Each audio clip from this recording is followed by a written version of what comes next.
இந்த சடங்குல வந்து நான் நின்று நான் பார்க்குறேன், எங்கள் அம்மா முன்னாடி இப்படி நிற்கிறாங்க. அந்த அந்த அந்த சவுக்கு சுடலை மாதிரி ஒரு கேரக்டர், அந்த இமேஜ் வந்து எனக்கு அது மனசில் ஆழமாக பதிஞ்சிருக்கு.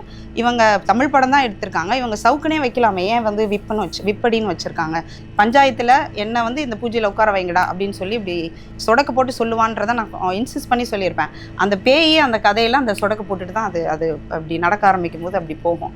ஒருத்தரோட வலியை, அந்த வலினா என்னன்னே தெரியாத இன்னொருத்தரோட பெயினாக மாற்றுறது இருக்குல்ல, இதுதான் வந்து அந்த அப்ராப்ரியேஷன்னு சொல்கிறது. இந்த நாட்டோட விளிம்பு நிலை மக்கள், ஒடுக்கப்பட்ட சமூக மக்கள் வந்து எதுக்குள்ளெல்லாம் எந்த துறையிலெல்லாம் கால் எடுத்து வச்சு அதில் ஒரு ஒரு ஒரு ஒரு முத்திரையை பதிக்கிறாங்களோ அது எல்லாத்தையும் இவங்க எடுத்துக்க பார்க்குறாங்க அப்படிங்கிறது தான் உண்மை.